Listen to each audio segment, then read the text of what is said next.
Income tax से बचने के लिए सारा कुछ जो है अपनी बीवी के नाम कर देते। जब बीवी मेरी तो पैसा भी मेरा। कौन सा और किस सिलसिले में मिलना चाहते हैं? सरफराज।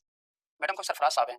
ये सब कुछ आपने ही देखना है, आप कैसी बातें कर रहे हैं? अल्लाह आपका साया हमेशा हमारे सरों पर कायम रखे। अभी तो आपको बहुत जीना है। सरफराज जो कि शुरू से ही निहायत लालची शख्स, अब उसकी लालच उसे इस हद तक ले आई है कि वो नौशेरवा तक तो पहुंच गया है। तो कि वो नौशेरवा तक पहुंचने के लिए उसने एक बड़ा एक नेगेटिव रास्ता इख्तियार किया और इसका इम्पैक्ट भी बड़ा नेगेटिव पड़ा।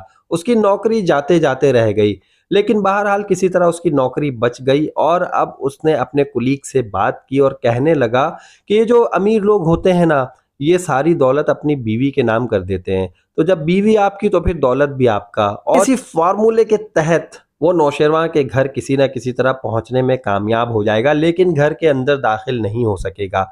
बाहर मौजूद गार्ड उसे रोक लेंगे और बीबी साहिबा से राब्ता करेंगे कि कोई शख्स आपसे मिलना चाह रहा है, लेकिन उसने ये नहीं बताया कि क्या काम है। बीबी साहिबा पूछेंगी कि भाई उसका क्या नाम है, नाम तो बताओ। तो जब सरफराज का नाम सुनेंगी तो वो मिलने से इनकार कर देंगी और इस बात से दुआ यहाँ पर एक बार फिर से स्ट्रेस का शिकार हो जाएगी और घबरा कर नौशेरवा से ये बात नहीं शेयर करेगी कि घर पे कौन आया था और क्या नाम था। अगर हम सरफराज की बात करें जो कि एक बहुत ही नेगेटिव रोल यहाँ पर प्ले कर रहा है, घर में भी उसका बहनोई जब आया है अपनी बीवी को लेने के लिए कि वो डिनर पे लेकर जाना चाहता है, तो यहाँ पर भी उसने अपनी बहन के बारे में बहुत नाज़ेबा अल्फाज इस्तेमाल किए और अपने बहनोई से भी उलझ पड़ा और यहाँ पर हाथापाई तक नौबत आ चुकी है। अब इसका मतलब ये है कि सरफराज की बड़ी कुत्ते वाली होने वाली है और इसके साथ जो कुछ होना है वो खिजर तो करेगा ही, आगे जाके कुछ एपिसोड्स में नौशेरवा भी इसकी दुर्गत बनाएगा। गो के सरफराज नौशेरवा के घर तक तो पहुंच गया है, लेकिन दरअसल वो नौशेरवा के घर तक नहीं पहुंचा है,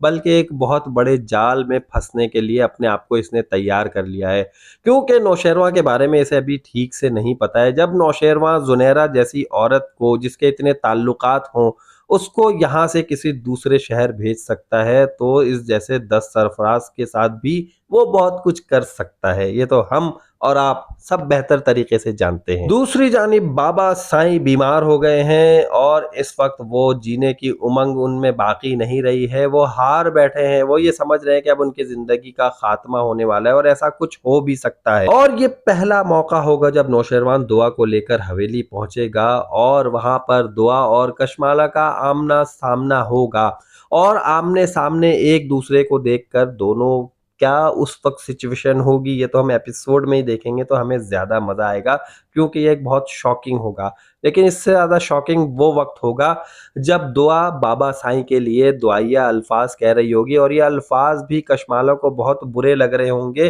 क्योंकि इस वक्त दुआ बाबा साईं को ये कह रही होगी कि हमें आपकी ज़रूरत है, आपको बहुत ज़्यादा रहना है, आपको हमारे साथ रहना है, आपको जीने की उमंग नहीं छोड़नी है। तो ये बात भी कशमाला को बहुत बुरी लग रही होगी और वो अजीब अजीब नज़रों से दुआ की तरफ देख रही होगी। आप लोग क्या समझते हैं, क्या बाबा साईं सस्टेन कर पाएंगे, जिंदा रह पाएंगे, या बाबा साईं की बहुत जल्द डेथ होने वाली है?